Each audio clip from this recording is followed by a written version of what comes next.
¿Qué tal amigos? ¿Qué tal amigas? ¿Cómo están ustedes? Lo que hay tras cada noticia, jueves 21 de marzo del año 2023. Hoy conversamos como cada jueves por medio con la senadora Claudia Pascual. ¿Cómo está, senadora? Gusto saludarla. Hola, ¿qué tal? ¿Cómo estás, Julio? ¿Cómo están los auditores, auditoras? Ahí estamos tratando de sostenernos. Nada es fácil en este momento en nuestro país. Hablemos del Senado, pues ya que está hablando de complicaciones. ¿Qué Ya que pasó? andamos por aquí, dices tú. Sí. ¿Qué pasó? Que la derecha finalmente obtuvo la presidencia del Senado en circunstancias que había un acuerdo transversal firmado incluso por la UDI, que lo presidiera el PPD y finalmente terminó presidiéndolo la derecha.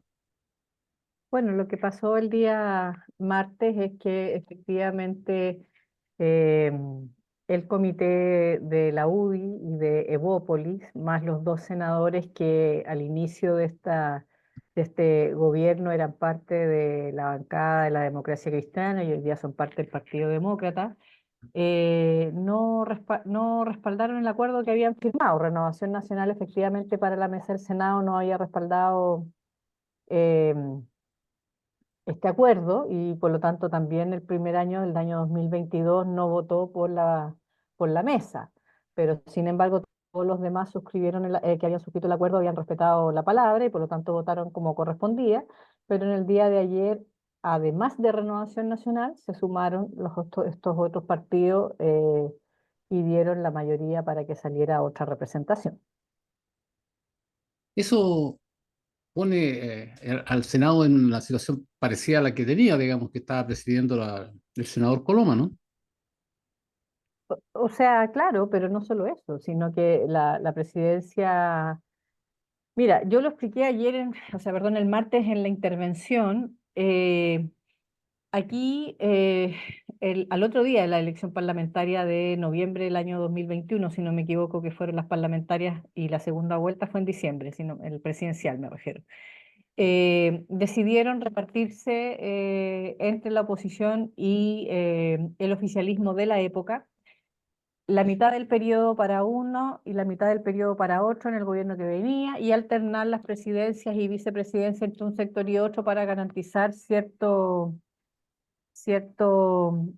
ciertos equilibrios, por así decirlo, ¿no? O dar garantías de que todos podían estar en las conducciones y por lo mismo también la mitad de las comisiones en mayoría para un sector y en mayoría para otro.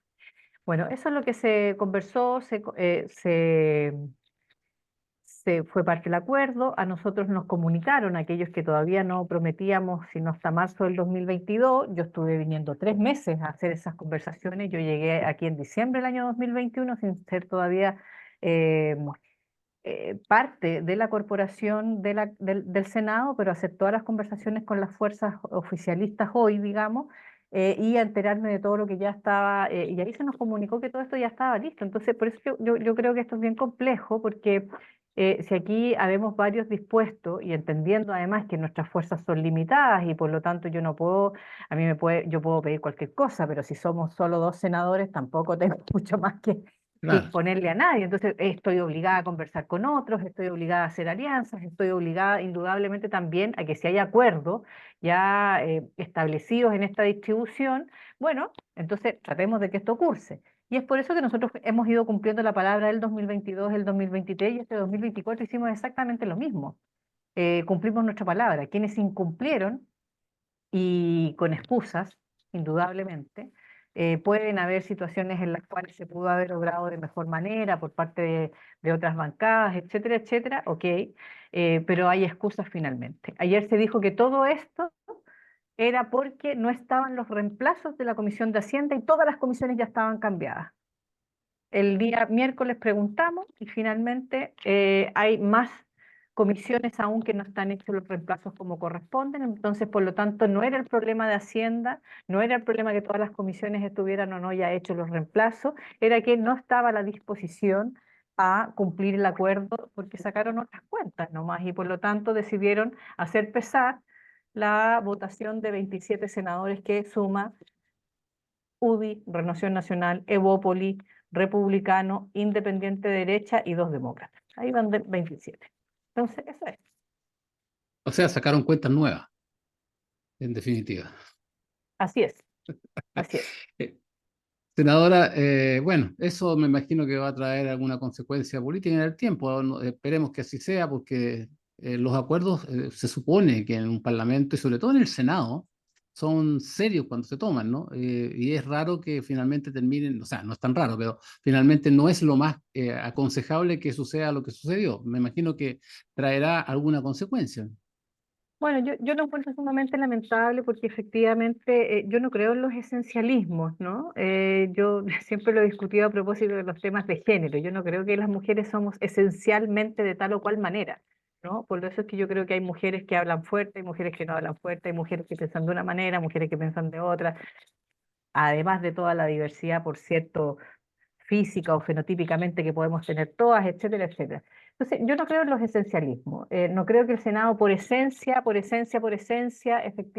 siempre depende de las personas que están y indudablemente sí llama la atención que esta defensa corporativa que siempre se ha hecho de la seriedad del Senado, del respeto a la palabra, etcétera, etcétera, ayer, o sea, esta semana, digamos, entre martes y miércoles se ha, se ha puesto en duda.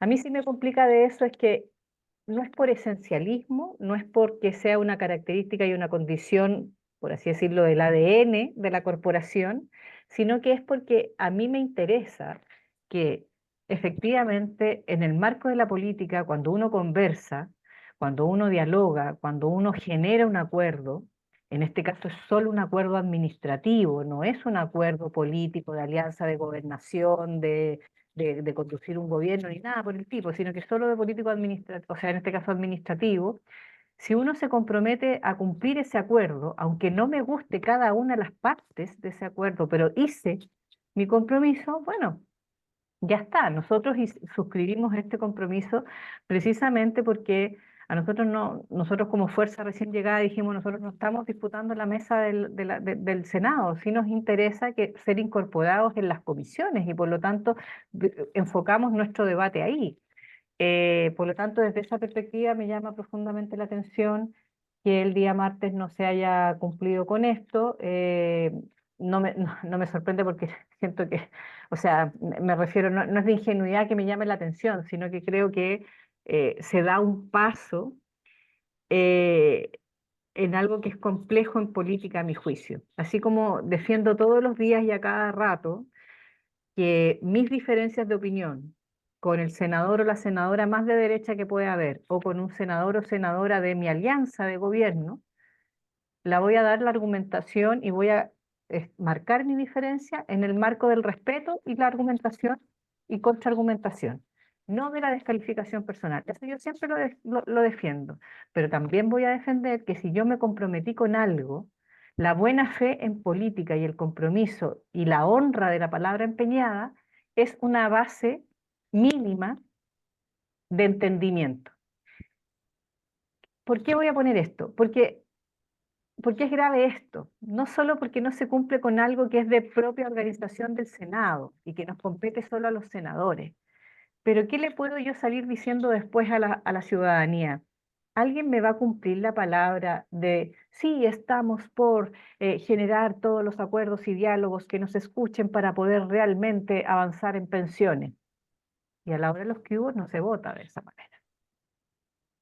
Entonces, por eso es que en política la palabra empeñada tiene que tener un efecto, ¿no? Porque Valor si además. no, estamos haciendo un juego de máscaras en donde prometo todo, me comprometo con todo y después me olvido de todo. Y eso no solo le hace mal a la política, no solo le hace mal a quienes somos representantes y electos por la ciudadanía, sino que le hace muy mal a la ciudadanía y al país completo, puesto que se pierde la confianza en las instituciones y en sus representantes electos popularmente, ¿no? Así Así parece como ser, estamos ¿no? defendiendo la fe pública y estamos defendiendo que no puede haber cabezas de instituciones policiales cuestionadas como las que estamos teniendo hoy día a propósito de las investigaciones que se están llevando a cabo, porque cuestionan la fe pública, en quien confiamos, si es que la cabeza de serie, por así decirlo, no está dando cuenta de lo que tiene que hacer, bueno, lo mismo nos pasa a nosotros. Entonces, por eso es que es compleja el debate que se ha dado ahora. Estamos en lo que hay tras cada noticias, jueves 21 de marzo del año 2023, conversando con la senadora Claudia Pascual. A propósito de su análisis de la fe pública y todo esto, hay que seguir pensando y analizando qué es lo que está sucediendo con lo que finalmente terminó siendo la formalización, y no solo la formalización, sino la detención preventiva del exdirector de investigaciones, el señor Sergio Muñoz.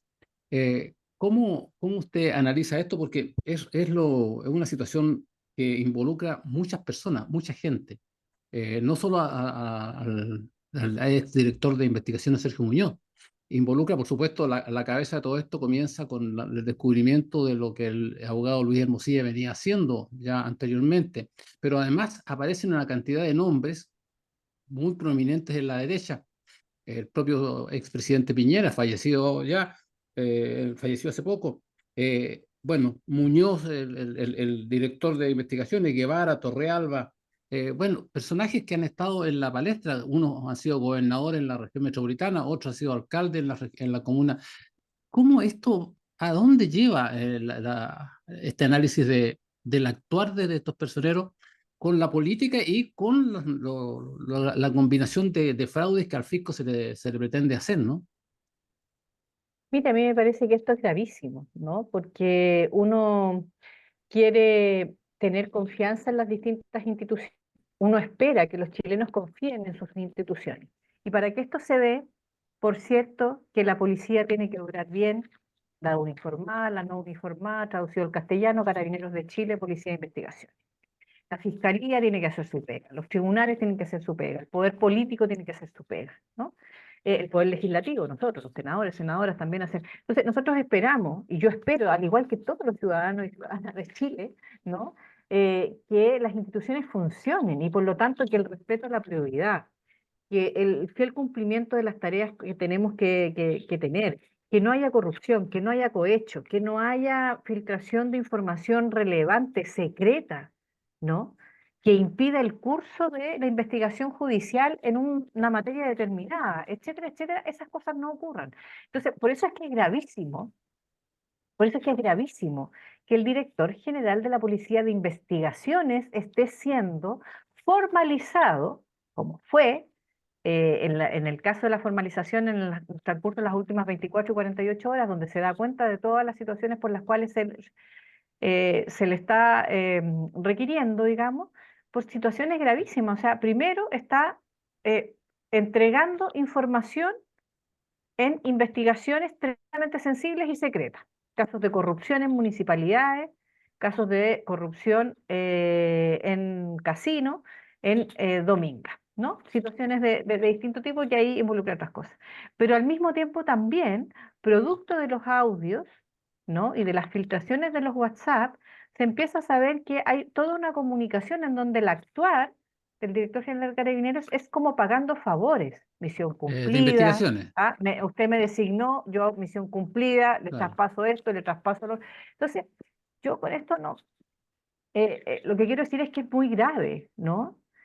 Que la designación de cualquier sea el presidente de la República o la presidenta de la República en cualquier año de la vida de Chile, designe a su director general de la Policía de Investigaciones o en un futuro o del director general de Carabineros o de un comandante en jefe o de un juez de la Corte Suprema o etcétera, a quien designe sea para que opere en favor de tal o cual corriente política, representante público, etcétera, etcétera. A mí me parece que eso es muy complejo. Esta investigación tiene que operar. Y yo creo que hay que hacer y dejar que la institución funcione, por lo tanto que curse la investigación, que la justicia haga toda su investigación, que el Ministerio Público esté en esto y que esto vaya cursando y que se haga la investigación más profunda que pueda haber, que se sancione cualquier situación delictual que sea absolutamente comprobada y por supuesto que aprendamos de este tipo de cosas para tomar las medidas y recaudos de si es que hay que seguir fortaleciendo legislaciones en esta materia, hacerlo. Si es que hay que tomar decisiones administrativas a propósito de reglamentos, protocolos, etcétera, etcétera, que permitan efectivamente seguir manteniendo, como dicen los abogados y abogadas, la observancia de las reglas y la probidad, etcétera, etcétera. Todo, hay que hacer todo. Mire, Sí. nosotros no podemos, de verdad, a mí me parece bien loco de repente lo que pasa, tremendos discursos para perseguir una situación cuando le conviene a un partido porque está alojado en el ojo del huracán en otro partido, o para explotar políticamente la situación de crisis por la delincuencia y crimen organizado que estamos viviendo en el país, que hay situaciones graves que hay que actuar, etcétera, etcétera, y a la hora de los que hubo no nos parezca siquiera pertinente decir, oye, tenemos situaciones en la Policía de Investigaciones, en Carabineros de Chile, en las Fuerzas Armadas, y nosotros no vamos a generar mayores observancias en esto.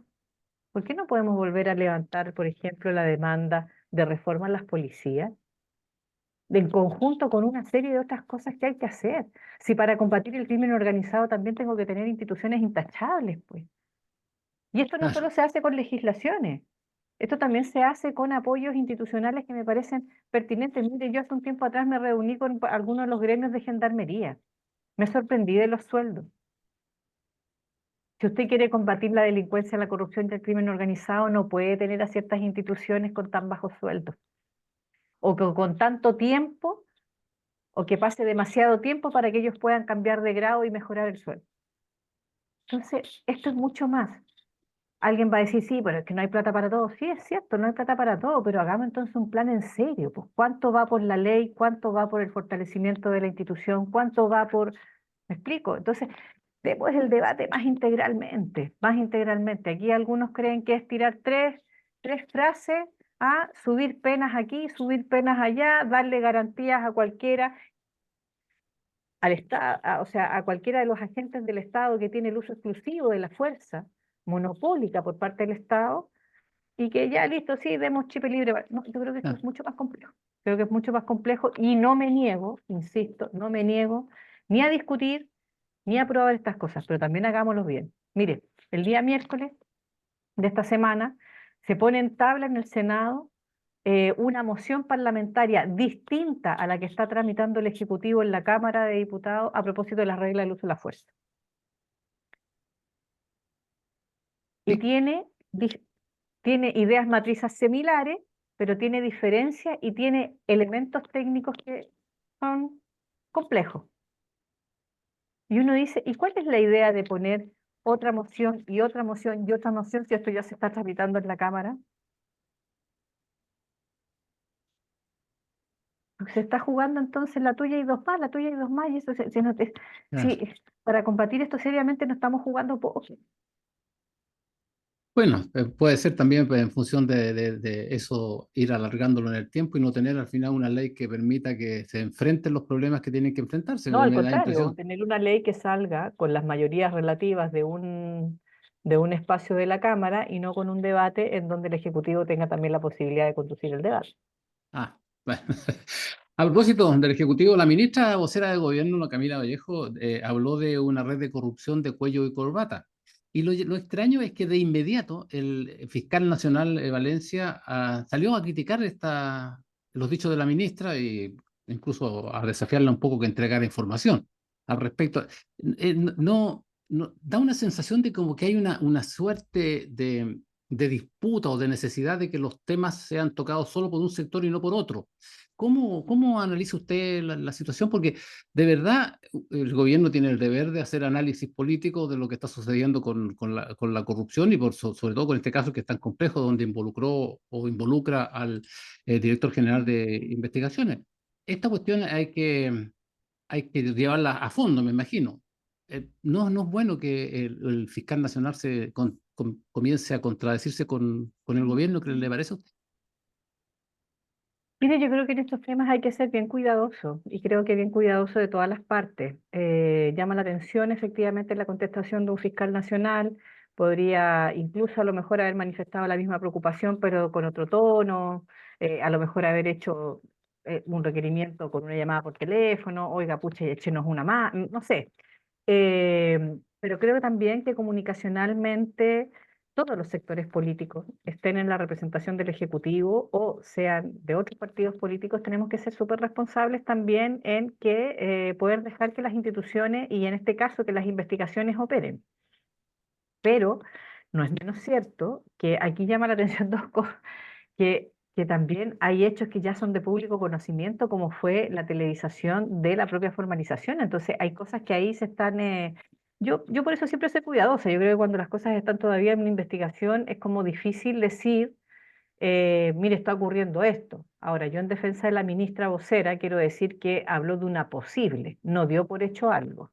Y por lo tanto, Claro, cuando uno pone eh, esa palabrita, que puede ser muy simple, también al mismo tiempo está dando absolutamente el tiempo y el espacio para que la investigación y la justicia determine lo que tenga que determinar, digamos, ¿no? Eh, hay que ser más cuidadoso, yo creo que todos los actores en materia comunicacional.